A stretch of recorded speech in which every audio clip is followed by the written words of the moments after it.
Welcome everyone.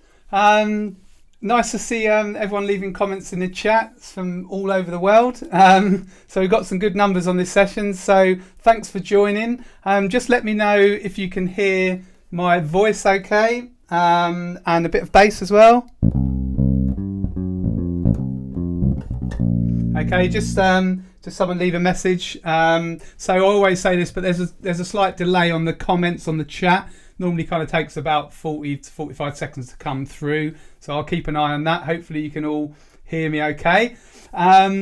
So today we're going to just chat about how to start playing jazz. So I assume a lot of you already play blues and rock, that kind of thing. But you might want to dip your toes into jazz playing, or you just enjoy listening to it. You want to jam with some friends or that kind of thing, okay? So I'm going to delve straight in. So unlocking jazz bass is the theme for this session. So I'm going to give you an introduction to playing jazz bass. We're going to do some basic jazz chord theory. Don't be too scared of that. So really that's kind of one of the main things you need to look at is harmony when you play jazz. It's a bit different to blues and rock, that kind of thing. And I'm also going to talk about how to construct jazz walking bass lines and the two feel as well. So the format of the session is we're going to look at Autumn Leaves. We're going to use that for a demo. I'm going to chat about why it's a really good jazz standard to study. We're going to look at the harmony of Autumn Leaves. We're also going to look at the two feel, and we're going to look at how to do some walking bass lines as well. And then I'll let you ask me any questions, and then I've got an announcement about the new course at the end of the session as well. So that's the format of this session. So what to study when starting to play jazz. Okay, so this is what we're mainly going to look at, the jazz chord progressions. So if you want to start diving into playing jazz, then look at the jazz standards. Now it seems obvious, but if you start looking at the progressions, you'll spot patterns like 2-5-1s that we're going to look at, 1-5s, circle of fourths, that kind of thing, and you start to see these patterns everywhere. And if also I'll start looking at chord types, so sevenths chords as well, and then I'll show you what to play two feel and walking bass lines. Okay, so diatonic just means from that key. So it's a bit of a complicated table, but if you're in a major key, so in this case it's C major, okay, then there's a formula that all the chords follow. Okay, so we've got if we just go up C, D, E, F, G, A and B, so they're all the notes in C major. Okay, so if you look at the bottom row here, these are the chord in Roman numerals. These are the chord numbers 1, 2, 3, 4, 5, 6, 7. Okay, and if it's a major chord, then it's going to be a capital, and if it's a minor chord, then it won't be. Okay, so you can see here, look up here, major, capital. Okay, so that kind of helps you out as well. So this row here, this second row, stays the same all the time. Okay, so from whatever key you're in, say you're in the key of E major, you just put E at the beginning and you just run up E, F, G, A, B, C, D. Okay, so E would become chord 1, but this row here stays the same. So the first chord in a major key is always a major 7, the second chord is always a minor 7, and it carries on like that. Okay, so if we look under here, we just put the chord name in front of the chord type. Okay, so that's how this table works. So I'm just looking at the comments again. So yeah, if you can just so Martin said he turned down the quality his end, and that seemed to work better. So apologies again about that. Okay, so for major chords, don't worry about learning this table. These kind of you'll gradually learn these. So you're first of all in a major key, you're kind of first of all you probably learn that the chord 1 is a major 7, and then the common chords like chord 5 is a dominant 7, and I'll talk about that in a minute. And you'll gradually pick this up. So don't worry, you don't have to learn all this table to start with. Okay, So that's for major chords, major keys. If you're in a minor key, then if you look here, this second row, it changes, okay? So this formula is always the same in minor keys. So this is C minor. So we've got C, D, we've got E flat in C minor, F, G, A, B flat, okay? So if we look at this row here, we've got minor 7. Chord 1 is a minor 7 because it's a minor key, okay? And then we've got minor 7 flat 5. I'll chat about that. So this row always stays the same. I'll go back to the major chords. So just look at that second row, and then major chord changes, okay? So you can use this for a reference when you're kind of building chord progressions in jazz, okay? So again, diatonic just means from that key, all right? So 7th chords are used all the time in jazz, all right? And I'll go through what they are in a minute. So we've got C major 7, C, E, G, B, okay? C7, C, E, G, B flat, okay? So that's sometimes called C dominant 7. Now a lot of problems arise from C major 7, the top one, and C7, C dominant 7, okay? So that's a kind of, when we have that top chord, the major 7 is referring to the B, the major bit, not the third like normal chords, okay? So first one, C major 7. Second one, C dominant 7 or C7, C, E, G, B flat. C minor 7, we've got the minor third, C, E flat, G, B flat, okay? And then C minor 7 flat 5. So we've got C, E flat, G flat, B flat, okay?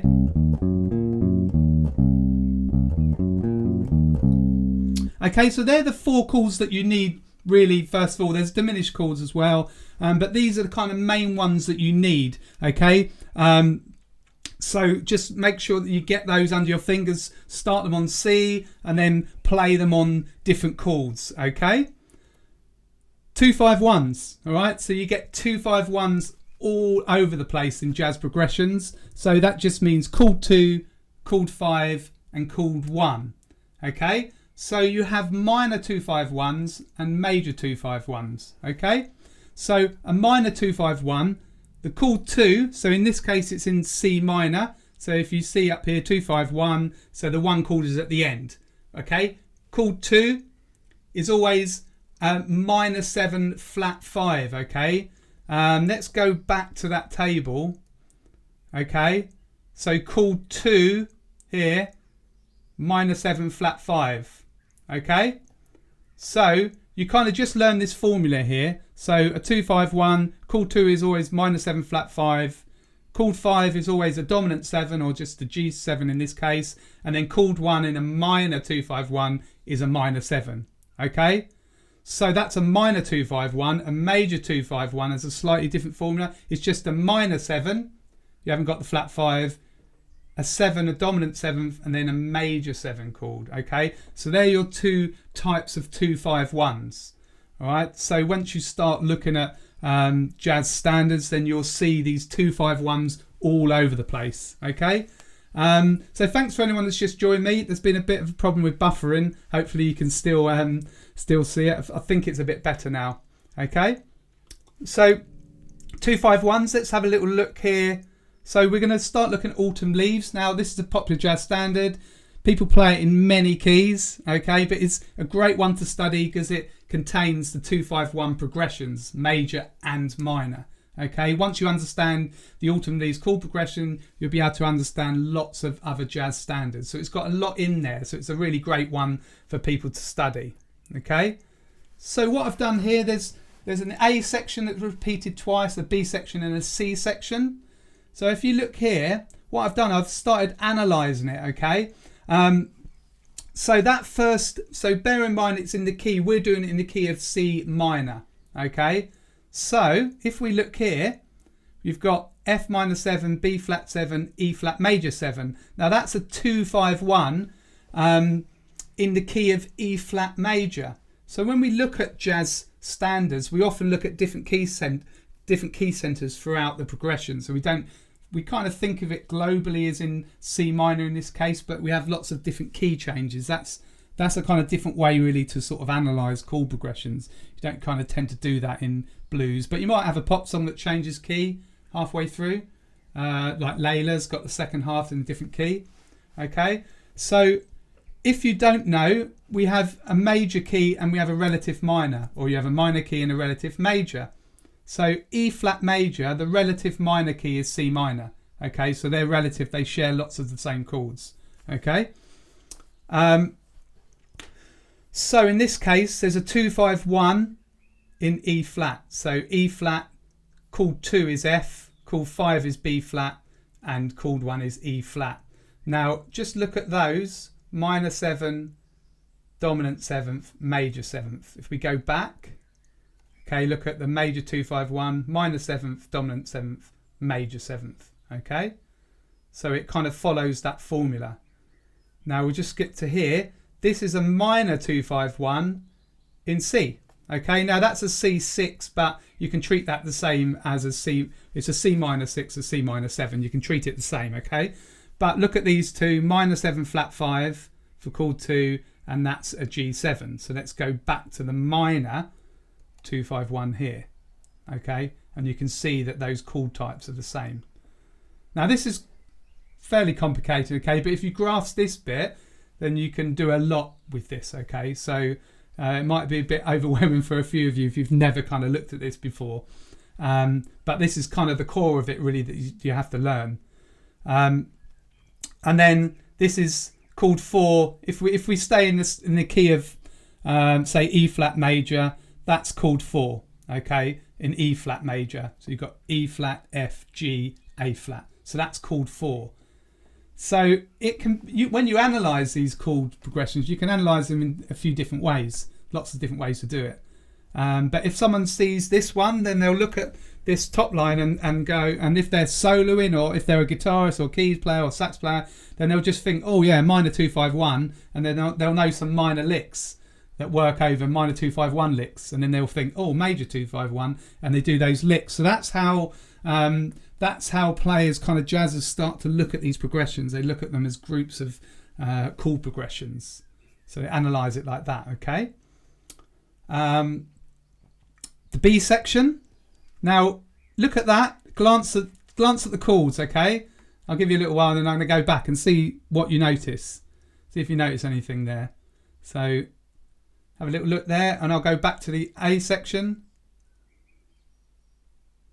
Have a little look again, then I'll go back. Well, if you didn't get it, it's kind of like the reverse. So look at this top line, and then look at the bottom line of the A section. It's the same.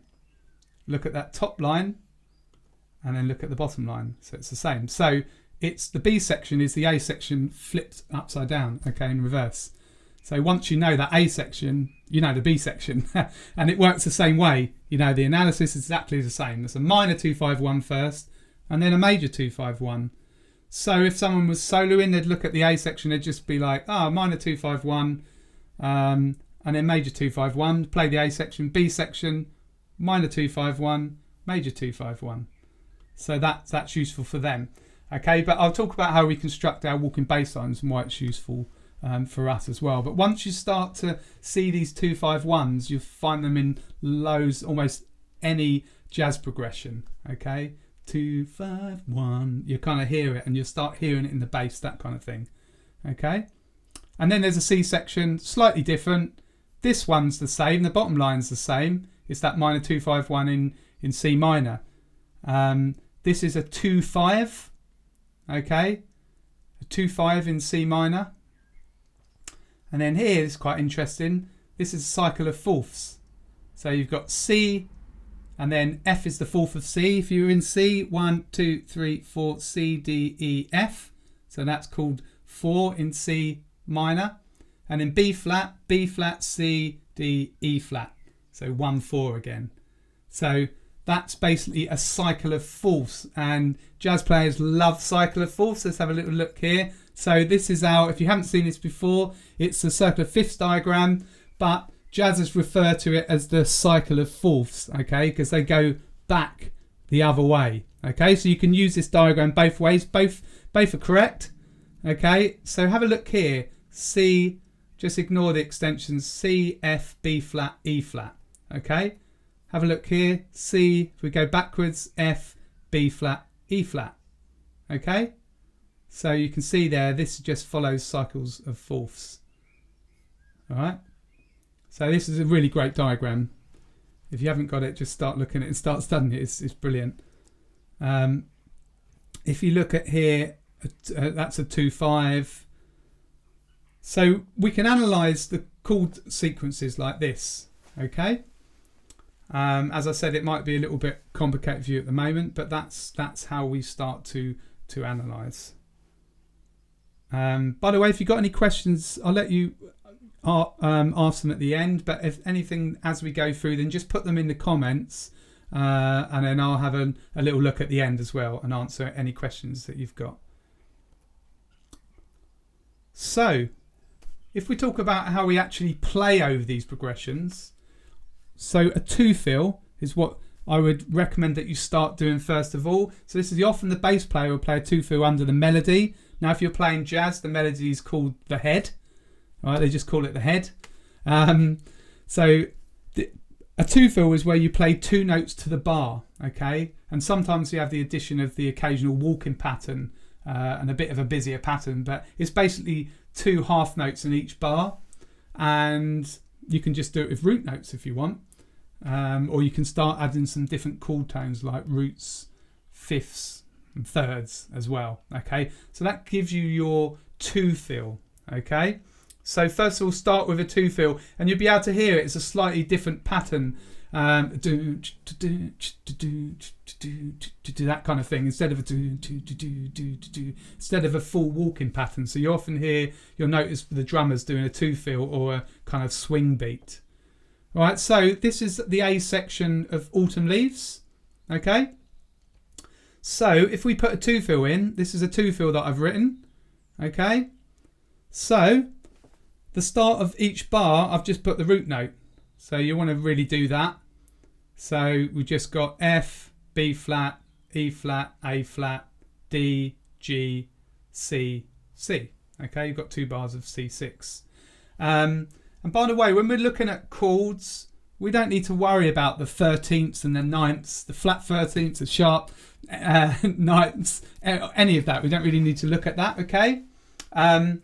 When we're constructing the bass lines, you just really need to know whether it's a minor chord, because you're going to do a minor third, and what the 7th is, whether it's a dominant, a major 7th or a minor 7th, okay? But any of the other details, or flat 5 you need to know as well, because we're playing the 5th. Anything else you don't really need to worry about for the time being. It's when you start soloing, for example, then you'll start thinking about these extensions, as they're called. So the keyboard player or the guitarist will play those a lot more, but we just need to make sure as bass players that we're outlining the chord, the basic chord, using the chord tones, which are the roots, the thirds and the fifths. All right, so what I've done here, mostly I've done a root 5th pattern. So we've got F there, so F and then C. Okay, so that's the 5th, but below B flat and then F. Okay, that's the 5th, and then E flat, B flat, that's the 5th, A flat, E flat is the 5th, and then we're just using 2 quarter notes here just to give a little bit more kind of movement. So just the root, 5th, root on that A flat, and then the D, we've got D, and then for the 5th we've got here, that's a flat 5. Okay, if you see on the chord symbols a flat 5, you don't want to do normal 5th. Okay, flat 5, and then for the G7 you've got just G, root, root. Okay, C, for the C we've got root, 5th, root, 5th, and then an extra note here which I'm using to step down to F. Okay, I'll just play that for you.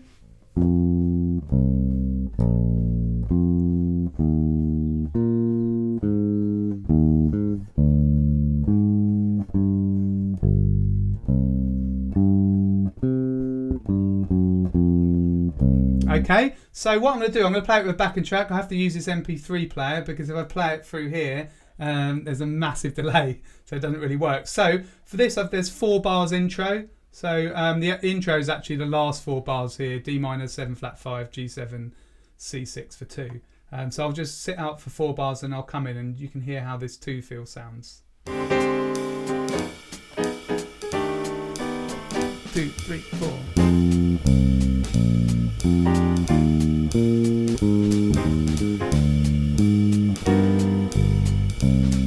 I'll repeat it.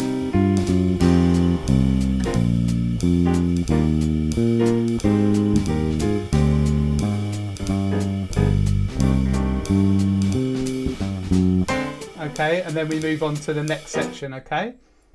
So that's how that 2 feel sounds, all right? So you keep it very basic and you're just outlining, mostly using roots and fifths, okay, and putting the occasional kind of detail in. So if we go here, so there's a version by Miles Davis that features Sam Jones, and I've transcribed it. They played it in a different key, so I've just transcribed it to this key, so it's a bit higher. But one thing you will notice is that upright players tend to play an octave higher a lot of the time. I think it's just how the bass sounds. It's quite muddy down the bottom end, so you've got these nice, they cut through better. So you'll notice that lots of jazz upright parts will be higher, be an octave higher. And I don't know about you, but I've always noticed when you listen to kind of 60s sort of pop and blues, often the basses are not played an octave higher than you would do it probably now. And I think it's because those players maybe came from upright, or they're kind of used to that sound, want it to cut through the mix. But that's something to bear in mind. Okay, so this is Sam Jones's one. So I'll just play that.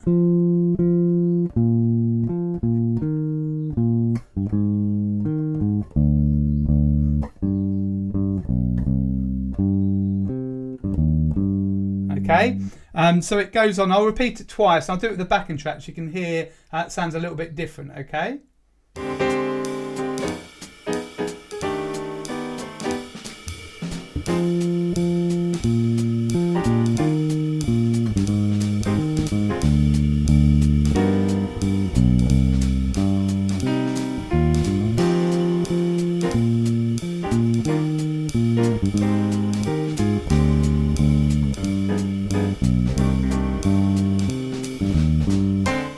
Okay, so that's nice. That it's got some extra little bits like these eighth notes here. Just give a little bit of bounce, and I'm probably putting a few extra in anyway, just out of habit. But they're nice. There, you can just kind of a bit more movement in that 2 feel. Now, if you listen to any Ron Carter, I think is the master of 2 feel. I love his 2 feels. They're usually really interesting. So have a look at some of those. So each kind of player's got their own individual kind of style for the 2 feel. Some use less movement, some kind of stick to roots. So when you first look at a jazz standard, then just try to just do a 2 feel. But if I go back to this, I'm just going to play one with root notes, just so you can hear. Still sounds great.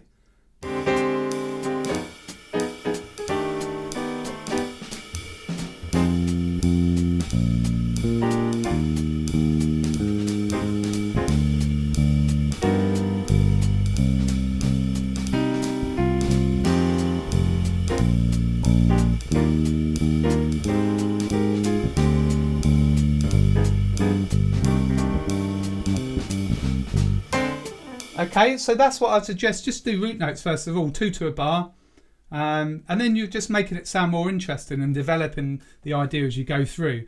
But yeah, so like Mel just said, adding the octave in. So I just, some cases I just use the octave. Okay, so that's B flat, B flat. Okay, so you don't have to play it in the same octave. And also if you go up in the octave and come back it down again, it sounds quite nice. What melodies do, okay? You're just adding a bit of structure to your line. So just keep it simple first of all. You don't really need to know a lot of theory to start doing that, okay? Especially if you're just using root notes. And then you start adding in the thirds. Look at this one, or the fifths first of all, and then you can make it even more interesting and add thirds in and a little bit of movement as well, okay? So that's what I'd recommend you do first of all, and then we need to start thinking about walking, okay? So a walking line, you've just got 4 to the bar. So you can start with that basic idea of a 2 feel and just adding in the gaps, really.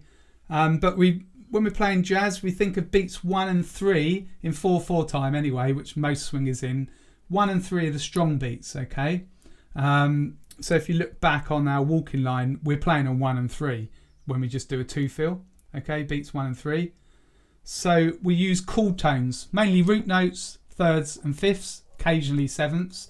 But I wouldn't worry about that start with just roots, thirds and fifths, okay? Beats 2 and 4 are classed as the weak beats. So we don't really need to be outlining the chord necessarily on those beats. We can use chord tones, but we can use chromatic notes and scale notes. These are sometimes called approach notes, where we're approaching the note from above or below.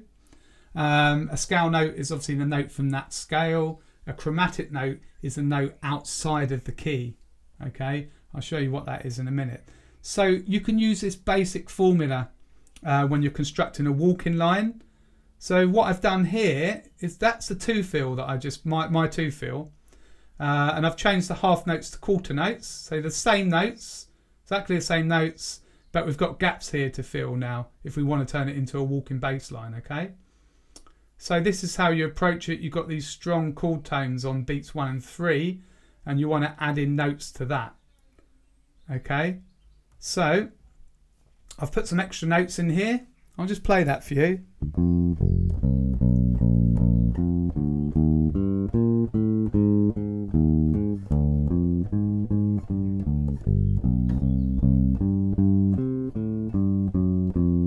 Okay, I'll play that with the recording.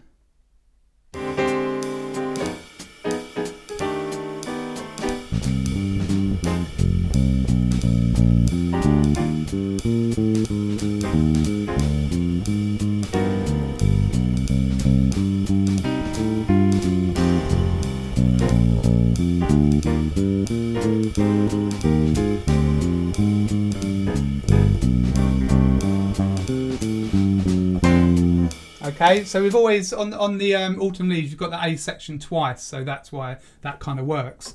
So you can hear that sounds a lot more interesting already. Okay, I'll show you what these notes are here. Okay, so it's a bit of a crazy diagram there, but the first, so we've looked at, actually I'll go back and just show you. So these were the original notes from the 2-fill, so we kind of looked at those root fifths, basically mainly roots and fifths. So what I've done is I've shown you what the other notes are. So I just put a root note in, but like Mel was saying, adding in the octave there, just a bit of colour. So you're going F and down, just putting another F in, and then that's C's from our 2-fill, and then we're putting a chromatic note here because that's outside the key, okay? All we're doing is stepping down. So our target note is B flat in the next bar.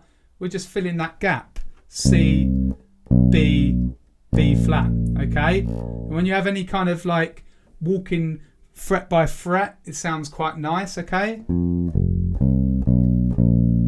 Alright? And remember these beats, the weak beats are beats 2 and 4. So you can kind of put these extra chromatic notes. You don't necessarily have to use chord tones. This next bar, I've just repeated the root note, and then the 5th, and then the 3rd. Okay, so that's just the 3rd there. So we've put that in. Okay, so those 2 bars. Okay, and then the next bar, and that 3rd leads nicely up to E flat. Okay, it's just the open D and E flat, so it's just a fret below basically. So that steps nicely to the E flat. So what you want to try and do, you can have some jumps in your walking line, but you want to try and have some shape to it, okay? And then we've got root for E flat, and then the 3rd, and then 5th, and then we're stepping down with that chromatic note again. Okay, because we've got A flat next, so we're just stepping down. So here, okay, and then the A flat major 7 bar, we've got root, root, 5th, root. Okay, so I'll play that line.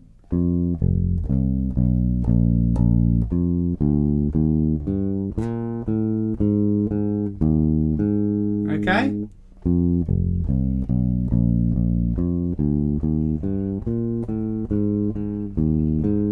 So you could, as an exercise, you could do this yourself. You don't have to write out the notation. Just write the note names.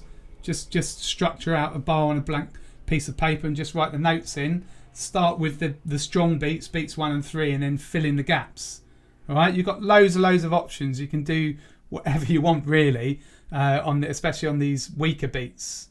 Okay, if we look here, the D minor 7 flat 5, we've got root, 3rd, flat 5. Okay, that's actually wrong. That's the flat 5, not the root note. Okay, ignore that one. So we've got that's the 3rd, and then flat 5. Okay, and the G7 bar, root, 5th, root, 3rd. Okay. Okay, so it's just like an arpeggio. That's an arpeggio shape. Okay. Next bar, C, C, G, G. Okay. That's meant to be 5th as well. That's not a root note. So root, 5th, 5th. Okay. Root, 5th, 5th. Okay. And then here, C, scale note. And then the 5th, and then we're stepping down that chromatic note, and that goes back to F. If you look here, G, G flat, F. Okay. Now this one kind of clashes, but it's quite nice. Sometimes you can use the major or the minor, and sometimes you can use notes outside of the key, and it still sounds great. It just adds a little bit of colour to it. Okay, I'll play that line.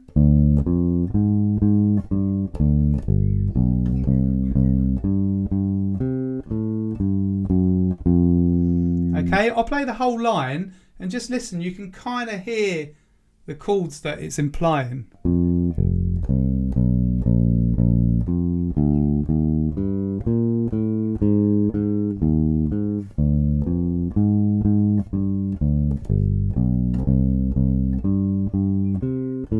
I'll play it again.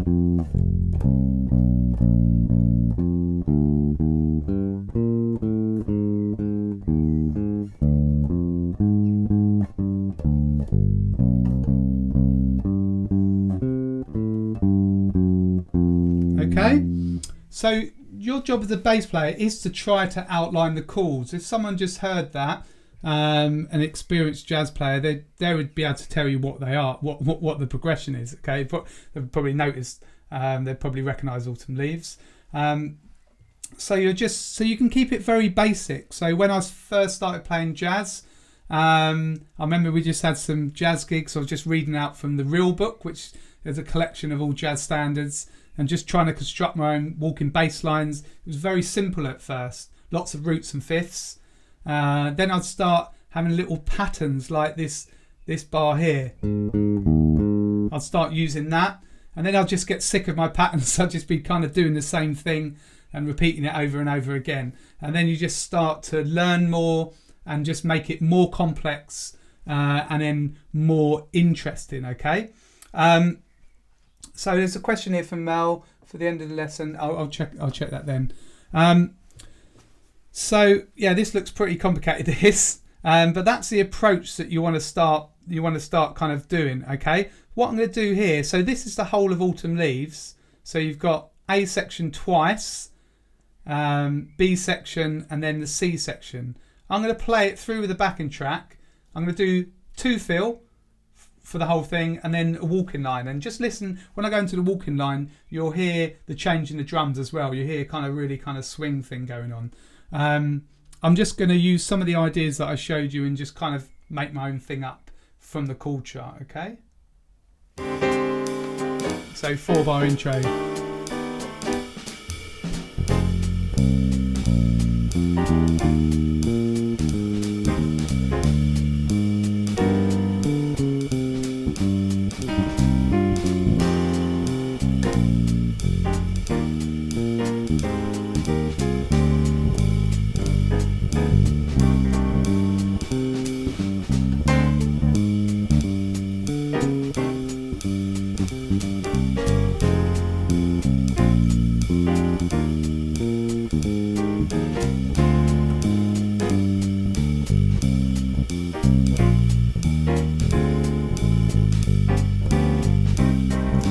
walking.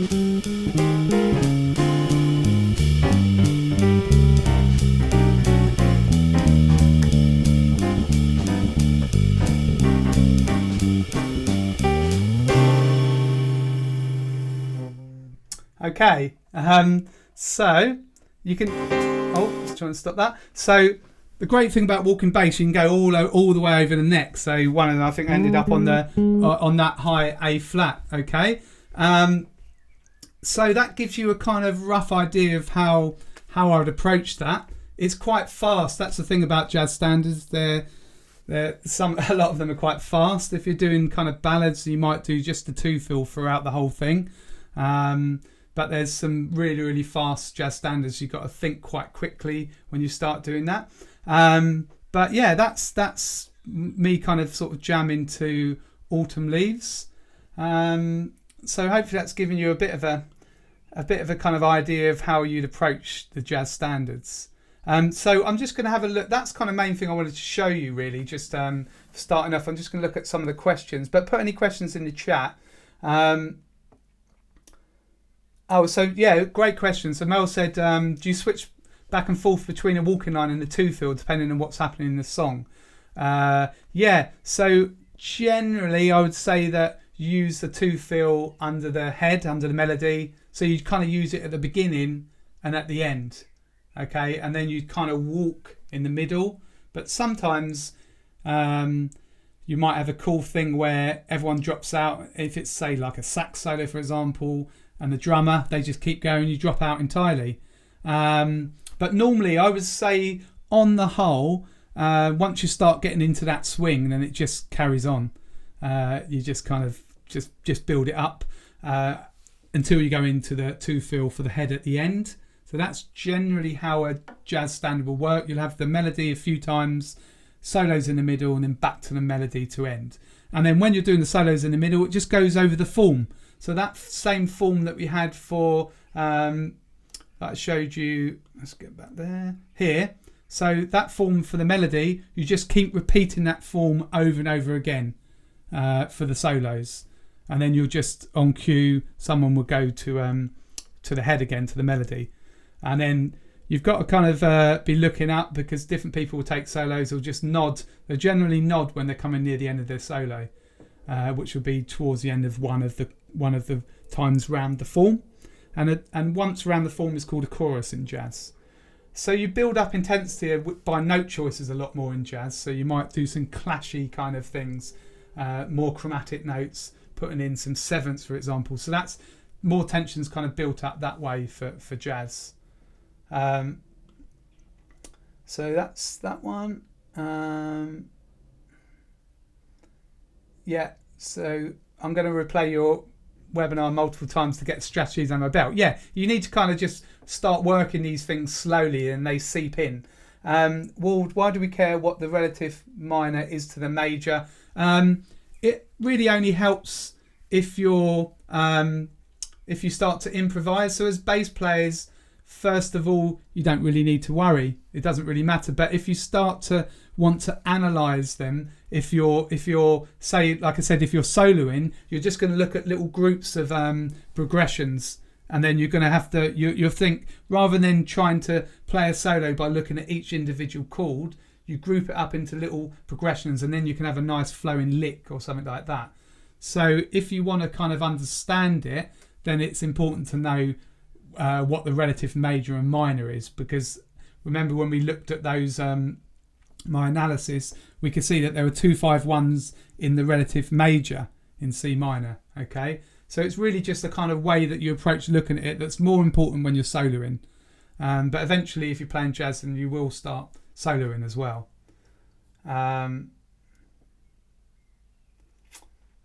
So that's hopefully Richard. It sounds like you're going high and low to give some follow.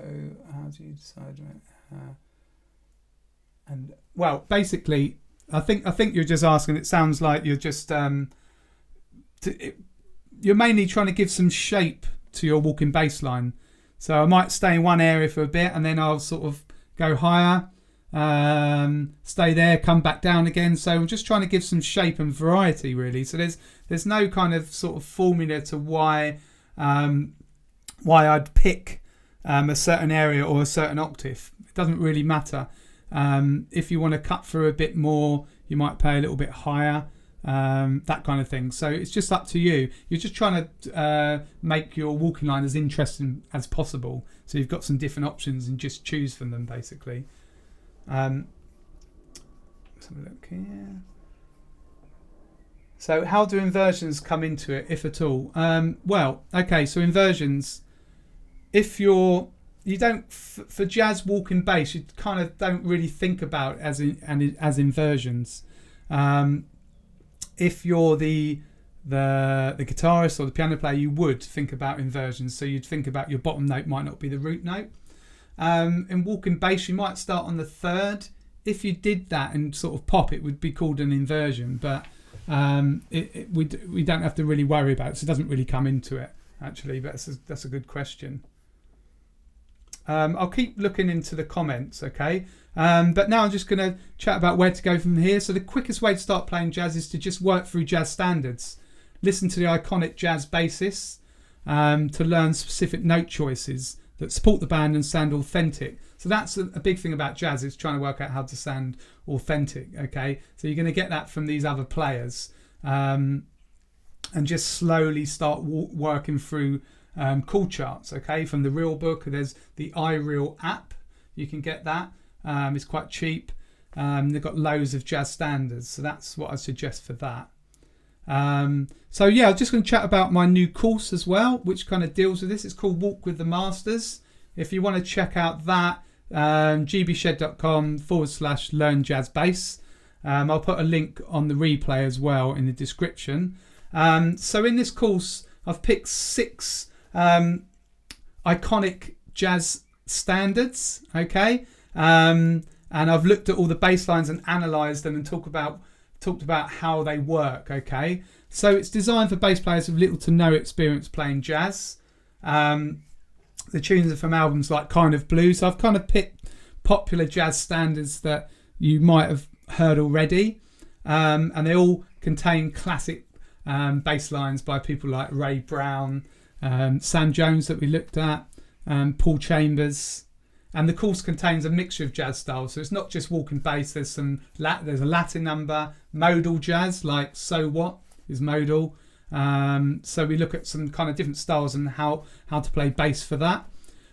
So for the course, you'll learn how to play from jazz chord charts, create your own two fills, and create your own walking bass lines. So I've done a little snapshot today, and I've covered quite a lot. So hopefully I didn't kind of leave you behind. But the course, we kind of look at we break down the tunes, break down the bass lines, analyse it a bit, and work out how you then use that to create your own bass lines. You can play the course on electric or upright. So all the bass players that we look at in the course are old school upright players. But I demonstrate the course on electric. I also demonstrate each bass line afterwards on upright bass as well. You can see that one there. It's entirely up to you. You can do the course on electric. You could even use it to try and get onto upright. I know a few players have done that to transfer kind of what you're learning onto upright bass. So it's a video course, and you have got lifetime access, so you can just work through it at your own pace and return to it as many times as you want. So there's a few testimonials here. Moses actually sent me a really great video. It's a shame I haven't lined that up. I could play that of him just playing these. He plays electric, but a little bit of upright as well. So that's, yeah, so he kind of took the course and converted a little bit to upright bass, and also Paul as well. So Paul did the other course as well, the Walking Through Jazz. So Walking Through Jazz is my original jazz course. It's more of a deep dive into the jazz blues progressions, and specifically sort of looking at walking bass. Okay, so that one's a little bit more complex. It starts from the beginning, but it's more intense. I think Walk with the Masters is slightly more easygoing. Okay, but if you look on the web page, so gbshed.com/learn jazz bass, and you'll see some more testimonials and all the info there about it. Okay. Also, if you're the type of player, if you want more kind of hands-on help, you can do the coaching package where you get email support throughout the course, feedback on 2 of your videos, and also a 1-hour Zoom lesson with me that you can take at any point during or after the course. You can sort of deal with technique, converting to upright, just talking about the course, your jazz playing, whatever. Okay, so that's the coaching option. So if you look further down on the page, the course information page, you'll find some details about the coaching as well.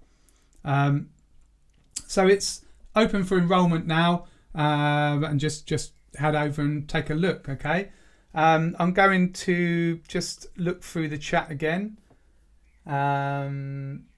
Could you publish some of the charts and chord sequences? I'll apply it. Oh yeah, so yeah, what I'll do is I'll put a PDF underneath the video. So if you come back and look at the replay, I'll put a PDF and then I'll put a link there to these 2 to the Autumn Leaves backing tracks, so you can jam to it. I might even just leave these keynotes if that's useful for the session that you can look back on. Yeah, so is this course something you come to once I've just... Yeah, so the course you can do at your own pace. So you don't need to start it right now. You can just get it and then start it when you want. So you've got lifetime access to that. So I look at some of the aspects that we looked at today, like 7th chords, that kind of thing, and how to analyse the chord progressions. But you can certainly look at this for a bit, digest it. I think I'm gonna have to cut up. I think there's 2 videos now because the first one went a bit funny, but I think I'll paste them together. So I'll probably publish that as another replay if it's like that. Okay. So there was Mel going through the Walking Through Jazz course again. Oh yeah, so that's the first course, Walking Through Jazz. So this is the kind of the follow up, or now I would recommend actually do this one first actually. So that's Mark. Thanks for joining us, Mark. I'll just look back through again and see if I see any other questions, but I think I've sort of covered it all. There we go. Nice to see some friendly faces. Thanks for joining. And from all over. Nashville, Colin from Nashville, home of jazz. Black Forest. Oh, hi Hans. I love the Black Forest. Been there a few times. Great. There's lots of people from everywhere. So yeah, apologies. I don't know what was happening at the beginning. I think it could have been a Wi-Fi thing. It's been a bit funny over the last sort of few weeks here. Hans, I couldn't find the subtitle function, but you might be able to do it on the replay. Let's have a look here. See if there's any other questions. Put anything in the chat as well, if you've got another question.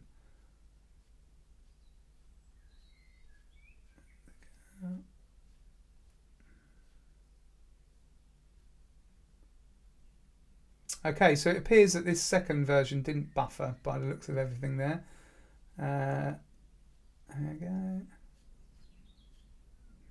I think that's all right. I think that's... Oh, so Colin said comparison contrast from the last jazz course and this one. So I think you're asking a question. Yeah, so this one's kind of more different styles of jazz standards. Walk with the Masters. So like I said, you've got Latin, modal, swing. So you're looking at kind of different styles that you're playing bass to, and it's more of an analysis of the original bass lines that were on all of the tracks. Whereas Walking Through Jazz is just the jazz blues progressions, and all swing, all walking bass. So it's more of a deep dive specifically to walking bass. So walking through jazzes, okay? So hopefully that kind of clears it up. But yeah, thanks for joining, everyone. I think that's all. See you from Australia, Rick. Going back to sleep. Yeah, thanks for joining. I think that's an upright. I think I can see in there. So yeah. But if you've got any questions later on, then just email me, okay? And you'll get details. I'll send details of the replay by email, and then you'll see some launch details over the next few days as well for the course. But yeah, hopefully you've had a little bit of encouragement to start playing jazz if you haven't done already. It's just really understanding the language, so I'd recommend that you listen to as much jazz as possible and then just sort of zone in on the bass lines and try and kind of get an idea of what the bass players are doing as well. So thanks for joining, and I'll hopefully see you all around the shed. Cheers.